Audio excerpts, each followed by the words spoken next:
ಕಾಳ್ನಾಯ್ಕನಹಳ್ಳಿ ಹಾಲು ಉತ್ಪಾದಕರ ಸಹಕಾರ ಸಂಘದ 50ನೇ ವರ್ಷದ ಸುವರ್ಣ ಮಹೋತ್ಸವ. ಚಿಕ್ಕಬಳ್ಳಾಪುರ ಜಿಲ್ಲೆ ಶಿಡ್ಲಘಟ್ಟ ತಾಲೂಕಿನ ಕಾಳ್ನಾಯ್ಕನಹಳ್ಳಿ ಹಾಲು ಉತ್ಪಾದಕರ ಸಹಕಾರ ಸಂಘದ 50ನೇ ವರ್ಷದ ಸುವರ್ಣ ಮಹೋತ್ಸವ ಹಾಗೂ 2025-26ನೇ ಸಾಲಿನ ವಾರ್ಷಿಕ ಸಾಮಾನ್ಯ ಸಭೆಯನ್ನು ಸಂಘದ ಅಧ್ಯಕ್ಷರಾದ KM ಕೃಷ್ಣಪ್ಪನವರ ಅಧ್ಯಕ್ಷತೆಯಲ್ಲಿ ಅತ್ಯಂತ ವಿಜೃಂಭಣೆಯಿಂದ ನೆರವೇರಿಸಲಾಯಿತು. ಈ ಕಾರ್ಯಕ್ರಮದಲ್ಲಿ 2025-26ನೇ ಸಾಲಿನ ಲೆಕ್ಕ ಪರಿಶೋಧನಾ ವರದಿ ಹಾಗೂ 2026-27ನೇ ಸಾಲಿನ ಸಂಘದ ಮುಂಗಡ ಪತ್ರವನ್ನು ಪರಿಶೀಲಿಸಿ ಅನುಮೋದನೆ ನೀಡುವ ಮುಖಾಂತರ ಸಭೆಯ ಔಪಚಾರಿಕ ಕಲಾಪಗಳಿಗೆ ಚಾಲನೆ ನೀಡಲಾಯಿತು. ರೈತರು ಹಾಲಿನ ಉತ್ಪಾದನೆ ಹೆಚ್ಚಿಸಲಿ ಚಿಮೂಲ್ ನಿರ್ದೇಶಕ ಉಜುಗೂರು ರಾಮಯ್ಯ ಅವರು ಕರೆ. ವಿಶೇಷ ಆಹ್ವಾನಿತರಾಗಿ ಆಗಮಿಸಿದ ಉಜುಗೂರು ರಾಮಯ್ಯನವರು ಮಾತನಾಡಿ, ಇತ್ತೀಚಿನ ದಿನಗಳಲ್ಲಿ ಗ್ರಾಮ ಮಟ್ಟದಲ್ಲಿ ಹಾಲಿನ ಉತ್ಪಾದನೆಯ ಪ್ರಮಾಣ ಬಹಳ ಕಡಿಮೆಯಾಗುತ್ತಿರುವುದು ಕಳವಳಕಾರಿ ವಿಷಯ. ಪ್ರಸ್ತುತ ಗುಣಮಟ್ಟದ ಹಾಲು ಸರಬರಾಜು ಆಗುತ್ತಿದ್ದರೂ ಒಕ್ಕೂಟದ ಬೆಳವಣಿಗೆಗೆ ಹಾಗೂ ರೈತರ ಆರ್ಥಿಕ ಪ್ರಗತಿಗೆ ಹಾಲಿನ ಪ್ರಮಾಣ ಹೆಚ್ಚಾಗುವುದು ಅತ್ಯಗತ್ಯ. ಆದ್ದರಿಂದ ಪ್ರತಿಯೊಬ್ಬ ರೈತರು ಹಾಲಿನ ಉತ್ಪಾದನೆಯನ್ನು ಹೆಚ್ಚಿಸಲು ಹೆಚ್ಚಿನ ಗಮನ ಹರಿಸಬೇಕೆಂದು ಕರೆ ನೀಡಿದರು. ಗಣ್ಯರ ಉಪಸ್ಥಿತಿ. ಈ ಶುಭ ಸಮಾರಂಭದಲ್ಲಿ PLD ಬ್ಯಾಂಕ್ ನಿರ್ದೇಶಕರಾದ ಕಾಳ್ನಾಯ್ಕನಹಳ್ಳಿ ಭೀಮೇಶ್, ಹಾಲು ಒಕ್ಕೂಟದ ಉಪ ವ್ಯವಸ್ಥಾಪಕರಾದ ಡಾಕ್ಟರ್ ರವಿಕಿರಣ್, ವಿಸ್ತರಣಾಧಿಕಾರಿ ಜಯಚಂದ್ರ, ಸಂಘದ ನಿವೃತ್ತ ಕಾರ್ಯದರ್ಶಿ ಮುನಾಜಿನಪ್ಪ, ಪ್ರಸ್ತುತ ಕಾರ್ಯದರ್ಶಿ ಶ್ರೀನಾಥ್ KM, ಸಂಘದ ಎಲ್ಲ ನಿರ್ದೇಶಕರುಗಳು ಹಾಗೂ ಗ್ರಾಮದ ಹಿರಿಯರು ಹಾಗೂ ಅಪಾರ ಸಂಖ್ಯೆಯ ಹಾಲು ಉತ್ಪಾದಕರ ರೈತರು ಉಪಸ್ಥಿತರಿದ್ದರು. ವರದಿ ಅರಿಕೆರೆ ಮುನ್ರಾಜ್, ಪ್ರಧಾನ ಸಂಪಾದಕರು, ಸಮತಾ ನ್ಯೂಸ್, ಶಿಡ್ಲಘಟ್ಟ. ಕಟ್ಟಿ ಬೆಳೆಸಿ ಒಂದು ಮಟ್ಟ ತಗೊಂಡೋದಾಗ ಬೇಕಿದ್ರೆ ಅವತ್ತು ಇವ್ರು ಹೇಳ್ದಂಗೆ ರೈತರಿಗೆಲ್ಲ ಒಂದ್ ಕಡೆ 10,000, 20,000, 30,000 ಸಹಾಯ ಮಾಡಿ ಯಾವ ನಿರ್ಗತಿಕ ರೈತರಿರ್ತಾನೆ ಆ ರೀತಿ ಕೊಟ್ಟು ಮಾಡ್ತಕ್ಕಂಥ ವ್ಯವಸ್ಥೆ ಖಂಡಿತ ಹೇಳಿಕೆ ಬಹಳ ವ್ಯತ್ಯಾಸ ಇದೆ. ಇವತ್ತಿನ ಪರಿಸ್ಥಿತಿ ಹಂಗಿಲ್ಲ. ಕಾರಣ ಅಂದ್ರೆ ಅದಕ್ಕೆ ಇನ್ನೊಂದು ಕೂಡ ನಾವು 50 ಕೂಡ ಅವ್ರ ಇಂಪ್ರೂವ್ಮೆಂಟ್ ಕೂಡ ಮಾಡೋದು ಕಷ್ಟಕರವಾಗಿದೆ. ಅದರಿಂದ ಸದ್ಯಕ್ಕೆ ಅದು ಆಗದೆ ಇದ್ರು ಇನ್ನೊಂದು ಹೇಳಿದ್ರು ಟ್ಯಾಕ್ಸ್ ವ್ಯವಸ್ಥೆ ಹೇಳಿದ್ರು. ಈ ಹಸುಗೆ ಇಷ್ಟು ಕಮ್ಮಿ ಆದ್ರೆ ಹಸುಗೆ ಎಷ್ಟಿದೆ ಆ ಊರಲ್ಲಿ ಕುಟುಂಬಕ್ಕೆ ಎಷ್ಟು ಹಸುಗಳಿದೆ, ಒಂದು ಜನಗಣತಿ ಸ್ಟಾರ್ಟ್ ಆಗ್ತದ.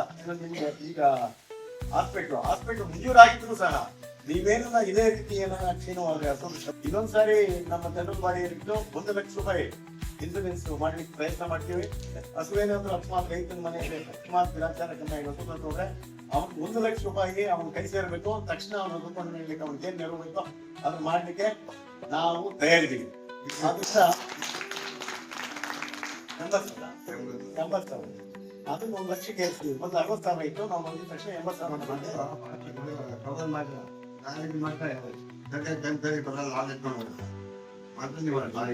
ಅದ್ರ ವ್ಯವಸ್ಥೆ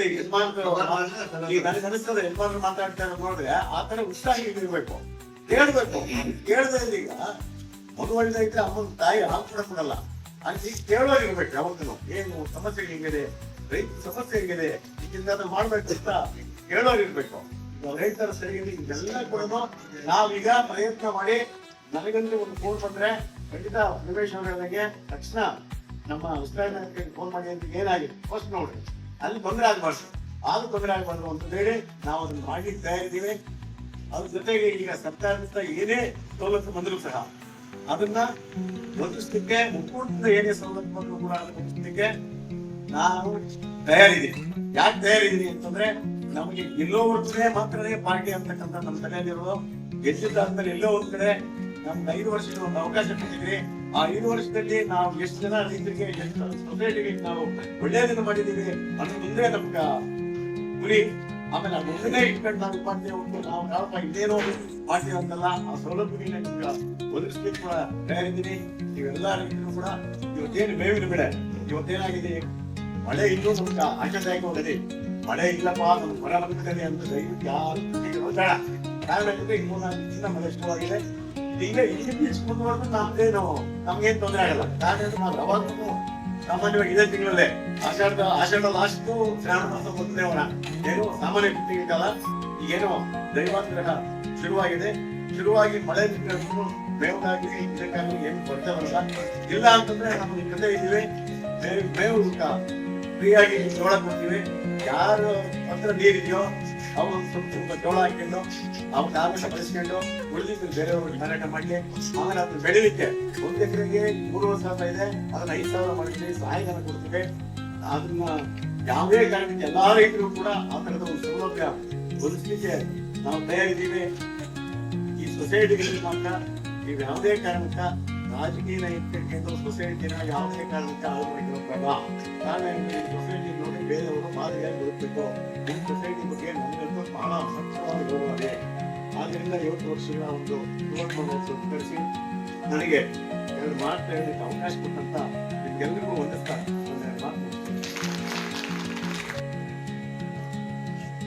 ದಿವಸ ಕಳ್ಳಕ್ಕೆ 50 ವರ್ಷದ ಸುವರ್ಣ ಮಹೋತ್ಸವ ಅದು ತುಂಬಾ ಸಂತೋಷದ ವಿಚಾರ. ಅದೇನಪ್ಪಾ ಅಂತಂದ್ರೆ ಇವತ್ತು ಆ ಸುವರ್ಣ ಮಹೋತ್ಸವನ ದಿನದ ಅದನ್ನ ನಮ್ಮ KS ಆಂಜನೇಯಣ್ಣ ಒಂದು ಏನು ಅವರ ಅಧ್ಯಕ್ಷತೆಯಲ್ಲಿ ಬಂದಂತ ಇದು ಡೈರಿ. ಅವತ್ತು ದೊಡ್ಡ ದೊಡ್ಡ ಊರಿಗಿದ್ರು ಸಹ ಅಂತ ಊರಿನೆಲ್ಲ ಪಕ್ಕಕ್ಕೆ ಸರಿಸಿ ಸಣ್ಣ ಊರು ಕಾಳ್ನಾಕಲ್ಲಿ ತಂದಂತ ವ್ಯಕ್ತಿ ಅಂತ ಇವತ್ತು ಮರೆಯಕ್ಕಾಗಲ್ಲ, ಸ್ಮರಿಸಬೇಕು. ಜೊತೆಗೆ ಕುಟುಂಬನೂ ಅಷ್ಟೇ ಉನ್ನತವಾಗಿ ಇವ್ರನ್ನ ಎಲ್ಲ ಕಾಪಾಡ್ತಿದ್ದಾರೆ. ಅದಕ್ಕೆ ಆ ಕುಟುಂಬದಲ್ಲಿ ನಮ್ಗೆ ಎಷ್ಟು ಗೌರವ ಇದೆ, ಅಭಿಮಾನ ಇದೆ. ಅದಕ್ಕೆ ಒಳ್ಳೇದಾಗಿ ನನ್ನ ಅದೇ ರೀತಿಯಾಗಿ ಇವತ್ತು ನಮ್ಮ ಡೈರಿ ಏನಪ್ಪಾ ಅಂದ್ರೆ 34 ವರ್ಷ ನಮ್ಮ ಡೈರಿನ ಕೆಲಸ ಮಾಡ್ಕೊಂಡು 34 ವರ್ಷ ಅಪ್ಲೈ ಮಾಡಿದ್ದಾರೆ. ಆಮೇಲೆ ಎಲ್ಲಕ್ಕಿಂತ ಮುಖ್ಯವಾಗಿ ಉನ್ನತವಾದ ಹಾಲು ಕೊಟ್ಟವ್ರೆ, ಉನ್ನತವಾದ ಸಹಕಾರ ಮಾಡವ್ರೆ. ಎಲ್ಲ ಇದರಲ್ಲಿನೂ ನಮ್ಮ ಕಿರಣ್ ಸರ್ ಹೇಳಿದ್ರು ಈ ಕಳ್ನಾಕ್ನಲ್ಲಿ ಡೈರಿ ಅವ್ರಿಗೆ ಅವ್ರು ಹೇಳಿದ್ದಾಗೆ ಅವ್ರು ತುಂಬಾ ಅದ್ಭುತವಾಗಿ ನಮ್ಮೂರ್ನ ವಿವರಿಸಿ ಅದರಲ್ಲಿ ಆಮೇಲೆ ನಮ್ಮೂರ್ಗೂ ಅಷ್ಟೇ ನಾನು ವಿಲಯವಾಗಿ ಅಭಿನಯಿಸ್ತಾರೆ. ಓಕೆ, ಏನ್ ಗ್ರಾಮಸ್ಥರಲ್ಲಿ ಈಗ ನಿರ್ದೇಶಕರು ಹೇಳಿದಂಗೆ ಹಾಲಿನ ಮಟ್ಟ ಕಡಿಮೆ ಆಗ್ತದೆ ನಿಮ್ಮ ಊರಲ್ಲಿ. ಸೊ ಅದಕ್ಕೆ ಗ್ರಾಮಸ್ಥರಿಗೆ ಏನಾದ್ರು ಹೇಳಲಿಕ್ಕೆ ಇಷ್ಟಪಡ್ತಾರೆ? ಆಗ್ಲೇನು ಸಭೆ ಯಾರು ಕಮ್ಮಿ ಮಾಡೋದು ಬೇಡ. ಮಿನಿಮಮ್ ಏನಿಲ್ಲ ಅಂದ್ರೆ 1,000 ಲೀಟರ್ ಅಂದ್ರೆ ಬಂದು ನಮ್ಮ ಅದಕ್ಕೆ ಅಟ್ಲೀಸ್ಟ್ ಒಂದು ಊರು ಮನೆಯಲ್ಲಿ ಒಂದು ಸೂಚಿಕೊಂಡಾದ್ರು ಹಾಲು ಹಾಕಿದ್ರೆ ಇವತ್ತು 1,000 ದಾಟ್ತೀವಿ. ಅದನ್ನ ಮಾಡ್ಬೇಕನ್ನೋದನ್ನ ನನ್ನ ಒಂದು ಎಲ್ಲಕ್ಕಿಂತ ಮುಂದೆ ಯಾಕಪ್ಪ ಕಮ್ಮಿ ಆಗಿ ನನಗನ್ಸಿರೋದು, ನಮ್ಮಲ್ಲಿ ಸುಮಾರು ಜನ ಆಚೆ ಹೊರಟಿದ್ರು. ಬೆಂಗಳೂರು ಬೇರೆ ಸಿಟಿಗಳಿಗೆ ಬಿಸ್ನೆಸ್ ಮಾಡೋದು. ಇನ್ನು ಮನೆಗೆಲ್ಲ ಸಣ್ಣ ಸಣ್ಣ ತಂದೆ ತಾಯಿಗಿದ್ದಾರೆ, ಅವ್ರ ಕಡೆ ನಿಲ್ಸಕ್ಕಾಗಲ್ಲ. ಆ ಒಂದು ಕಾರಣ ಇರ್ಬೋದು ಅಂತ ನನ್ನ ಒಂದು ಭಾವನೆ ಇದೆ ಅಂತ ನನಗಡೆ. Thank you sir. ಈ ದಿನ ಕಾಳ್ನಾಕಗಳಲ್ಲಿ ಡೈರಿದೇನು 50ನೇ ವರ್ಷದ ಸುವರ್ಣ ಮಹೋತ್ಸವ ಕಾರ್ಯಕ್ರಮ ಇತ್ತು. ತಾವು ಕೂಡ ಅಟೆಂಡ್ ಆಗಿದ್ರೆ. ಸೊ ಏನ್ ಅನ್ಸುತ್ತೆ ಡೈರಿ ಬಗ್ಗೆ ಬೇರೆ ಡೈರಿಗೆ ಕಂಪೇರ್ ಮಾಡಿದ್ರೆ ತಾಲೂಕಲ್ಲಿ? ಕಳ್ನಾಕ್ನಲ್ಲಿ 50 ವರ್ಷನೇ ವಾರ್ಷಿಕ ಸಭೆಯಲ್ಲಿ ನನ್ನ ಒಂದು ಪುಣ್ಯ ಅಂತ ನನಗನ್ನಿಸ್ತದೆ. ಕಾರಣ ಅಂದರೆ ನಾನೊಬ್ಬ ನಿರ್ದೇಶಕನಾಗಿ 50 ವರ್ಷನೇ ಮಹಾಸಭೆಯಲ್ಲಿ ಪಾಲ್ಗೊಂಡಿದ್ದೇನೆ. 50 ವರ್ಷಗಳ ಸೊಸೈಟಿನ ಬಹಳ ಉನ್ನತವಾಗಿ ನಡೆಸವ್ರೆ. ಇಲ್ಲಿ ರೈತರು ಬಹಳ ಇಲ್ಲಿವರೆಗೂ ಸೊಸೈಟಿ ಬಹಳ ಚೆನ್ನಾಗಿತ್ತು. ಇತ್ತೀಚೆಗೆ ರೈತರಿಗೆ ಏನಾಗಿದೆ ಅಂದರೆ ಹಾಲಲ್ಲಿ ಆದಾಯ ಕಡಿಮೆ ಅಂತಕ್ಕಂಥ ಭಾವನೆಯಿಂದ ಇವತ್ತು ಇಲ್ಲಿ ಹಾಲು ಕಡಿಮೆ ಆಗಿದೆ. ಎಲ್ಲ ರೈತರಿಗೂ ಕೂಡ ಇವತ್ತು ಹಾಲಿನ ರೇಟು ಸಾಕಾಗಲ್ಲ. ಆ ಒಂದು ಭಾವನೆಯಿಂದ ಹಾಲು ಕಮ್ಮಿ ಆಗಿದೆ ಮತ್ತು ಬೇರೆ ವಿಷಯ ಅಲ್ಲ. ಆದರೂ ಸಹ ಬಹಳ ನಾವು ನಮ್ಮ ಒಕ್ಕೂಟ ಹೊಸದಾಗಿ ಸ್ಟೀಮೂಲ್ ಆಗಿರೋದ್ರಿಂದ ಒಕ್ಕೂಟದಿಂದ ಏನೇ ಸವಲತ್ತು ಇದ್ರೂ ಯಾವುದೇ ಸವಲತ್ತನ್ನು ಕೂಡ ಈ ಸೊಸೈಟಿಗೆ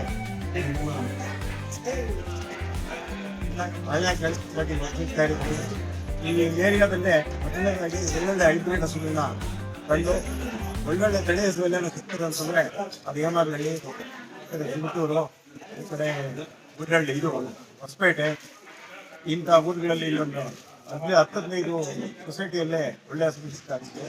ಇಂಥ ಕಡೆನೇ ಸ್ವಲ್ಪ ಹಾಲು ಕಡಿಮೆ ಆಗಿದೆ. ಅದು ಒಂದು ಸ್ವಲ್ಪ ನಮಗೆ ಮನಸ್ಸಿಗೆಲ್ಲ ಒಂದು ಕಡೆ ಕಮ್ಮಿ ಆಯ್ತಲ್ಲ ನಾವು ನೋಡಿದ್ದೆ. ರೈತರಿಗೆ ಹಾಲಿನ ಬೆಂಬಲ ಬೆಲೆ ಕಡಿಮೆ ಆಯ್ತು ಅಂತ ಅಥವಾ ಬೆಂಬಲ ಬೆಲೆ ಅಲ್ಲ, ಹಾಲಿನ ರೇಟೇ ಕೊಡ್ಬೇಕು. ರೇಟ್ 5 ರೂಪಾಯಿ ಕೊಡ್ತಾವ್ರೆ, ಹಂಗಲ್ಲ. ಏನಾಗ್ಬಿಟ್ಟದೆ ಅಂತಂದ್ರೆ ಪ್ರತಿ ವರ್ಷ ಏನ್ ಬಜೆಟ್ ಅಲ್ಲಿ ರೈತರಿಗೆ ಹಾಲ್ಗೋಸ್ಕರ ಪ್ರತಿ ಲೀಟರ್ಗೆ 5 ರೂಪಾಯಿ ಬಜೆಟ್ ಅಲ್ಲಿ ಜಾಸ್ತಿ ಮಾಡ್ಕೊಂಡು ಹೋಗಿ ಇವತ್ತು 50 ರೂಪಾಯಿ ಹಾಲು ರೇಟ್ ಇದ್ರೆ ಮಾತ್ರನೇ ಇರ್ತದೆ. ಇಲ್ಲಾಂದ್ರೆ ಭೂತ ಜಾಸ್ತಿ ಆಗಿದೆ, ಹಿಂಡಿಗೆ ಜಾಸ್ತಿ ಆಗಿದೆ, ಆಮೇಲೆ ಅದ್ರ ಉಪಚಾರ ಜಾಸ್ತಿ ಆಗಿದೆ, ಔಷಧಿ ಸೌಲಭ್ಯ ಜಾಸ್ತಿ ಆಗಿದೆ. ಆದ್ರಿಂದ ಏನಾಗಿದೆ ಅಂತಂದ್ರೆ ಮೇವು ಬರಗಾಲ, ಮೇವಿಲ್ಲ, ಅದರಿಂದ ಹಸು ಸಾಕೋದು ಅಷ್ಟು ಕೆಲಸ ಅಲ್ಲ. ಅದರಿಂದ ಹಾಲಿನ ರೇಟ್ ಬಹಳ ಕಡಿಮೆ ಅಂತ ನನ್ನ ಭಾವನೆ. ಕಡೆ ಪಕ್ಷ ಹಾಲಿನ ರೇಟ್ 50 ರೂಪಾಯಿ ಇದ್ರೆ ಮಾತ್ರ ಅದು ಸಾಕಾಗ್ತದೆ. ಇಲ್ಲಾಂದ್ರೆ ಬರ್ತಾ ಬರ್ತಾ ಹಸುಗಳು ಸಾಕಾಣಿಕೆ ಬಹಳ ಕಮ್ಮಿ ಆಗ್ತದೆ ಅಂತ ನಮ್ಮ ಸರ್ ಈಗೇನು ಇತ್ತೀಚೆಗೆ ಗ್ರಾಹಕರು ಕೊಂಡ್ಕೊಳ್ತಕ್ಕಂಥ ನಂದಿನಿ ಹಾಲು ಕೂಡ ರೇಟ್ ಅನ್ನ ರೈಸ್ ಮಾಡಿದ್ದಾರೆ. ಸೊ ಆ ರೀತಿ ರೈತರಿಗೆ ಯಾಕೆ ಲೀಟರ್ ಮೇಲೆ ಸರ್ಕಾರ ರೈಸ್ ಮಾಡ್ತಾ ಇಲ್ಲ ಅಂತ? ಹಾಲು ಇವತ್ತೇನ್ ಸಿಗ್ತಾವೆ ಕರ್ನಾಟಕ ರಾಜ್ಯದಲ್ಲಿ ಅದು ನೀವು ಲೆಕ್ಕ ಹಾಕಿರೋ ದೇಶದಲ್ಲೇ ಕಡಿಮೆ ಇದೆ, ಕಡಿಮೆ ಇದೆ. ಇವತ್ತೊಂದು ಬಿತ್ತನೆ ಬಾಟ್ಲು ಹಾಲು ನೀರ್ದಾಗ ಆಗುತ್ತೆ ಅಂತಂದ್ರೆ 20 ರೂಪಾಯಿ ಹಾಲಿಗೆ ಇಷ್ಟು ರೇಟ್ ಇವತ್ತು ಮನೆ ಮಕ್ಕಳೆಲ್ಲ ಮನೆಯಲ್ಲಿ ಹಸು ಇದ್ರೆ ಕರು ಇದ್ರೆ ಮನೆ ಮಕ್ಕಳೆಲ್ಲ ಕೂಡ ಅದನ್ನ ಸೌಕರ್ಯ ಮಾಡ್ತಾರೆ. ಅದರಲ್ಲಿ ಹೆಣ್ಮಕ್ಳು ಸಂಜೀವಿಯಾಗಿ ಇವತ್ತೇನೋ ಆ ಹೆಣ್ಮಕ್ಳು ಹಾಲಿನ ಬಗ್ಗೆ ಹಸುವಿನ ಬಗ್ಗೆ ಕಾಳಜಿ ವಹಿಸಿರೋದ್ರಿಂದ ಇವತ್ತು ಉದ್ದಿಮೆ ಉಳ್ಕೊಂಡದೆ. ಹೆಣ್ಣು ಮಕ್ಳೇನ ಉದ್ದಿಮೆಯಿಂದ ದೂರ ಸರಿದ್ರೆ ಕಂಪ್ಲೀಟ್ ಉದ್ದಿಮೆನೇ ಇರಲ್ಲ ಇವತ್ತು ಹಾಲು. ಇದು ನನ್ನ ಭಾವನೆ. ಸರ್ ಏನು ಕೋಲಾರ ಚಿಕ್ಕಬಳ್ಳಾಪುರದಲ್ಲಿ ಹಾಲು ಉತ್ಪಾದನೆ ಜಾಸ್ತಿ ಆಗ್ತಿರ್ತಕ್ಕಂಥದ್ದು, ಈ ಅವಳಿ ಜಿಲ್ಲೆಗಳಿಗೆ ನಿಮ್ ಕಡೆಯಿಂದ ಏನು ಅವ್ರ ಸಂದೇಶ ಇದೆ? ಅವಳಿ ಜಿಲ್ಲೆಗಳಲ್ಲಿ ನಮ್ಮ ಸಂದೇಶ ಏನಂದ್ರೆ, ನಮ್ಮ ಚಿಕ್ಕಬಳ್ಳಾಪುರ ಖಂಡಿತವಾಗಿ ಹಾಲು ಇವಾಗ ಉತ್ಪಾದನೆ ಆಗ್ತಾ ಇರೋದು ಕಡಿಮೆ ಇದೆ. ನಮ್ಮಲ್ಲೆಲ್ಲ 5,70,000 ಲೀಟರ್ 5,70,000 ಲೀಟರ್ ಉತ್ಪಾದನೆ ಆಗ್ತದೆ. ಅದೇ ಕೋಲಾರಲ್ಲಿ 7.5 ಲಕ್ಷ ಆಗ್ತದೆ. ನಮ್ಮಲ್ಲಿ ಕೂಡ ಹಾಲು ಜಾಸ್ತಿ ಆಗ್ಬೇಕು. ಆದ್ರೆ ನಮ್ಮಲ್ಲಿ ಏನಾಗಿದೆ ಅಂತಂದ್ರೆ, ಬೆಂಗಳೂರು ಹತ್ರ ಇರೋದು ನಾವು. ಆಮೇಲೆ ಎಲ್ಲಾ ಭೂಮಿಗಳು ಕೂಡ ಇವತ್ತು ಇಂಡಸ್ಟ್ರಿಯಲ್ಲೂ ಮತ್ತೆ ರಸ್ತೆಗಳಿಗೆ ಸೈಟ್ಗಳಿಗೆ ಹೋಯ್ತು. ಅದ್ರ ಜೊತೆಗೆ ಇವತ್ತು ಇಲ್ಲಿ ಹೂವಿನ ವ್ಯಾಪಾರ ಜಾಸ್ತಿ, ಹೂವು ಜಾಸ್ತಿ ರೈತರು ಬೆಳೆಯೋದ್ರಿಂದ ಅವಲಂಬನೆ ಹೂವಿನ ಕಡೆ ಹೋಗ್ಯಾವ ರೈತರು.